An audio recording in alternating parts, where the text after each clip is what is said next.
Story 1. On Thanksgiving Eve, November 24th, 1971, a man carrying a black attaché case approached the Northwest Orient Airlines counter at Portland International Airport. Paying cash, he bought a one-way ticket on Flight 305, a short flight north to Seattle. On the ticket, he wrote the name Dan Cooper. Witnesses described him as a white male in his mid-40s, wearing a dark business suit, thin tie, black raincoat, and brown shoes. With a briefcase and a small brown paper bag in hand, he boarded the Boeing 727 and took seat 18E in the last row. Calmly, he ordered a bourbon and 7-Up. Flight 305 left on time, carrying 6 crew members and 36 passengers. Shortly after takeoff, Cooper handed a note to flight attendant Florence Schaffner. Mistaking it for a phone number, she tucked it into her purse. Cooper leaned closer and whispered, "Miss, you'd better look at that note. I have a bomb." Opening his briefcase, Schaffner saw rows of red cylinders, wires, and a battery, a device resembling a bomb. Cooper remained calm and polite, an unsettling contrast to the threat he presented. He demanded $200,000 in cash, 4 parachutes, and that the plane be refueled in Seattle without delay. By requesting 2 sets of parachutes, he implied he might take a hostage, a clever strategy to prevent authorities from supplying faulty equipment. Over the next 2 hours, the plane circled Seattle while authorities gathered the ransom. Cooper displayed precise knowledge of the area, identifying McChord Air Force Base's location. He remained composed, even friendly, as flight attendant Tina Mucklow stayed close by, acting as his liaison with the cockpit. He spoke briefly to passengers, never raising his voice, yet every action was deliberate and controlled. Once the parachutes and cash arrived, Cooper inspected the money, packed some into a parachute bag, and prepared for the next stage of his plan. He directed the pilots to fly southeast toward Mexico City at low speed and altitude, with the rear air stair extended. At approximately 8:13 p.m., over the forests of southwestern Washington, the plane jolted. Cooper had jumped into the darkness. He was never seen again. The FBI launched one of the largest searches in U.S. history. Forests, rivers, and lakes were combed, yet no trace of Cooper emerged. Only a handful of items remained: a black clip-on tie, a mother-of-pearl tie clip, a strand of hair, and 8 cigarette butts. In 1980, a young boy uncovered $5,800 of the ransom along the Columbia River, a fragment of the puzzle, raising more questions than answers. Composite sketches were developed from eyewitness reports. Cooper was described as 5 feet 10 inches, 170 to 180 pounds, mid-40s, with combed back dark hair and olive-toned skin. FBI profilers suggested a military-trained parachutist, intelligent and meticulous, familiar with aircraft and terrain, likely working alone. His understanding of the 727's aft air stair, parachutes, and flight operations hinted at careful planning rather than impulsive risk-taking. Did Cooper survive the jump? Some experts argue he could not. Nightfall, freezing temperatures, dense forests, and improvised gear made survival unlikely. Others point to copycat hijackers who survived similar jumps, suggesting it was possible, though extraordinary. His disappearance left no footprint, no body, no used parachute, no spent ransom, just the shadow of a man who seemed to vanish by design. Cooper's careful collection of evidence, his planning, and his knowledge of the aircraft point to someone who considered every variable. Yet, despite decades of investigation, the case remains unsolved. The FBI closed its active investigation in 2016, preserving the extensive 66-volume file and keeping the mystery alive for the the public. What if Cooper survived the jump that night? Could he have walked away and lived a quiet life, forever blending into the shadows? Or did the forests and rivers swallow him, leaving only fragments of the ransom and an unsolved mystery? The plane landed, passengers were safe, the cash untouched, and the world never saw Cooper again. His disappearance remains one of the greatest unsolved mysteries in aviation history. Who was D.B. Cooper really, and where did he go? Story 2. On a spring morning in 1979, 6-year-old Etan Patz left his Manhattan apartment to walk to the school bus stop just 2 blocks away. He carried a book bag and $1 to buy a soda at a nearby corner store. It was his first time walking alone, a small milestone for a young boy growing more independent. That day, he vanished without a trace, setting off one of the most heart-wrenching missing child investigations in New York City history. Etan was a bright, trusting, and cheerful child. He loved books, playing with friends, and spending time with his family. His parents, Julie and Stan Patz, described him as a boy who always looked on the bright side of life and brought joy to everyone around him. At just 6 years old, he was beginning to take small steps toward independence, eager to navigate the world on his own, yet still under the watchful care of his loving parents. That morning, Etan set out for the bus stop. Hours later, when he didn't return, panic set in. Calls to the school confirmed that he had never arrived, and friends reported they hadn't seen him at the bus stop. Police immediately began a neighborhood search, going door to door and talking to shopkeepers, residents, and anyone who might have seen the boy. Etan's smiling face quickly appeared on missing person posters, newspapers, and later, milk cartons, capturing the attention of the public and embedding his image in the memory of an entire city. Early investigations focused on Jose Ramos, a local man with a troubling history of offenses against children. Ramos admitted to authorities that he had once taken a boy to his apartment and believed it could have been Etan. However, investigators lacked corroborating evidence, and the case went cold. Decades passed, leaving Etan's disappearance unresolved, though law enforcement never stopped searching for answers.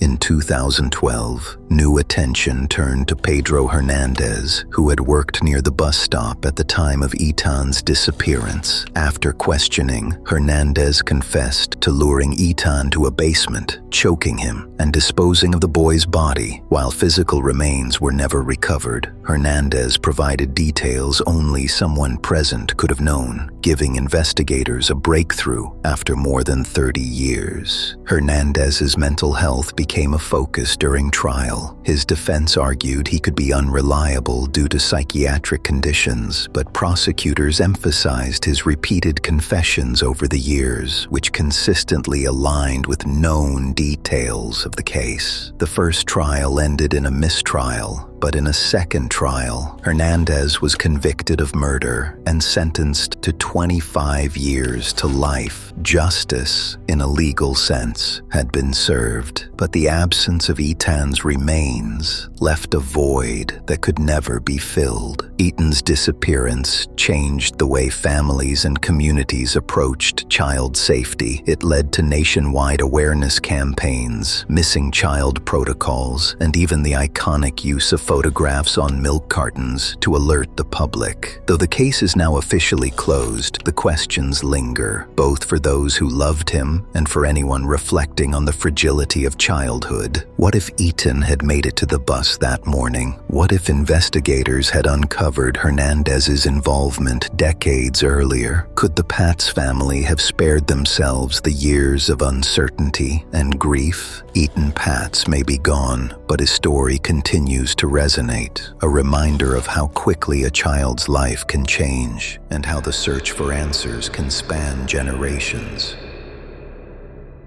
Story 3. In the early morning hours of September 5th, 1982, 12-year-old Johnny Gosch stepped out of his West Des Moines, Iowa home to begin his Sunday paper route. It was just before dawn, the quiet part of morning when the streets were still and the neighborhood was asleep. Johnny had done this route many times before, but on this particular morning, something happened along the way, and he never came home. His disappearance became one of the most widely known missing child cases in Iowa's history. Johnny was a kind, bright, and energetic boy. He loved riding his red wagon, spending time with his siblings, and helping on his paper route to earn a little extra money. His parents, Noreen and John Gosch, described him as responsible, gentle, and eager to become more independent as he grew older. Johnny enjoyed the simple things, playing with friends, going to school, and being part of his community. At only 12, his world was still full of childhood innocence and possibility. That morning, Johnny left home with his wagon in tow. He normally collected the newspapers with other paper boys before splitting up to deliver their routes. But just after dawn, another paper boy reported seeing Johnny talk with a stocky man in a blue two-toned car near the paper drop point. The conversation seemed unusual enough that it stayed in the boy's mind. A second witness, John Rossi, also noticed the interaction. Rossi later recalled the man's voice, the odd way he spoke to Johnny, and even managed to remember a partial license plate. Before anyone could intervene, the car pulled away, and Johnny disappeared. His wagon was later found abandoned, newspapers scattered beside it, and Johnny was gone. Police were called immediately, yet the urgency of the situation was initially dismissed. In 1982, many law enforcement agencies still believed that missing children were often runaways. Johnny's parents insisted he would never leave on his own. Noreen Gosch repeatedly told officers that something was wrong, that her son had been taken, but in those early hours, little was done. When the search did begin, tips poured in. Several neighbors reported seeing the same blue two-toned car circling the area in the days leading up to Johnny's disappearance. Some described the driver acting suspiciously, asking boys for directions, or watching paper routes closely. Despite those accounts, no solid leads formed. Johnny's case gained national attention as his parents fought tirelessly to keep the investigation alive. His photo appeared in newspapers, on flyers, and eventually as part of the early milk carton campaigns that raised awareness for missing children. For many across the country, Johnny became a symbol, a reminder of how quickly a child could vanish. Over the years, multiple theories surfaced. Some witnesses claimed to have seen Johnny in other states. Others suggested he may have been taken by someone familiar with the area, but nothing has ever been confirmed. Yet no physical evidence has ever been recovered. Despite decades of searching, interviews, and public pleas, Johnny's whereabouts remain unknown. His family's efforts eventually led to real change. Noreen Gosch pushed for legislation to ensure police respond immediately to missing child reports. Her advocacy contributed to early child safety reform and helped shift national understanding of how crucial those first hours truly are. Yet for the Gosch family, the ache of not knowing has never faded. They have lived with unanswered questions for more than 40 years, holding on to hope while carrying the weight of uncertainty. Johnny's disappearance remains open, unsolved, and deeply painful for everyone touched by the case. What if someone had stopped when they saw Johnny speaking to the stranger that morning?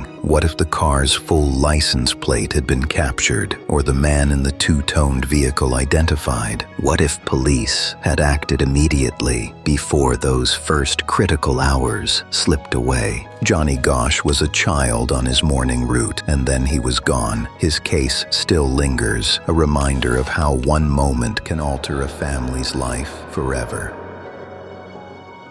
Story 4. On October 24th, 1961, 31-year-old Joan Risch stepped into an ordinary autumn afternoon in Lincoln, Massachusetts. but she would never return home. Earlier that day, her husband Martin Risch had left for a business trip. Joan, a mother of 2 young children, went about her usual routine. Yet somewhere between errands, chores, and the return to her home, Joan vanished, leaving behind a trail of mystery, fear, and unanswered questions. Joan had been born in Brooklyn in 1930 and moved to New Jersey as a child when her parents died in a suspicious fire. She earned a bachelor's degree in English literature at Wilson College in 1952, worked in publishing in New York, and in 1956, married Martin. By 1961, the family had settled into a comfortable suburban home in Lincoln, Massachusetts. Joan gave up her career to focus on home and children, her daughter Lillian, 4, and son David, 2, and seemed, according to neighbors, to be adjusting well to the new community. Yet, on the day she disappeared, that carefully built facade would evaporate. That afternoon, Joan took her daughter to a dentist appointment and then drove home, dropping off her son and visiting with a neighbor. At around 1 p.m., she was seen pruning plants in the yard. Then, something shifted. A neighbor later recalled seeing Joan carrying something red from her car to the garage, moving hastily and looking dazed. At approximately 4:15 p.m., the child returned across the street and announced, "Mommy's gone, and the kitchen is covered in red paint." In reality, the kitchen was soaked with blood, smears on the walls and floor, a telephone ripped from the wall and thrown into the trash. No one in sight. The children were found unharmed upstairs, but their mother was gone. Investigators discovered blood type O at the scene, matching Joan's blood type,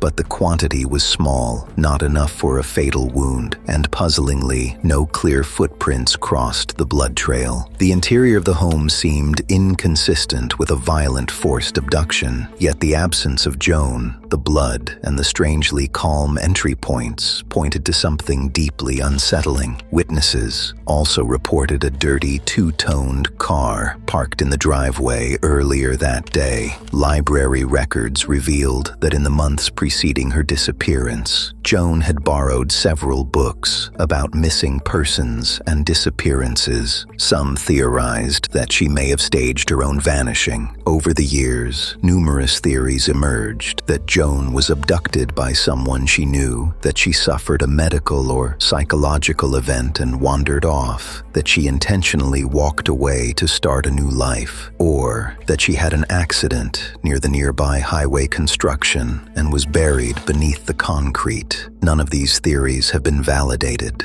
and no trace of Joan has ever been found. The case remains open, a ghost of a suburban family tragedy whose details defy conventional explanation. What if Joan never left by choice, but was driven away under duress, and the messy scene in her kitchen was someone else's last act of control? What if she did intend to disappear, but panic, injury, or fear kept her from ever returning? And what if the 2-toned car, the books, the strange blood trail all point to a hidden pattern, one we haven't yet uncovered? Joan Risch walked into an afternoon of routine and vanished into enduring mystery. Her children grew up without her. Her husband waited for an answer that never came, and the house where she lived became a symbol of the unknown. The truth may still be out there.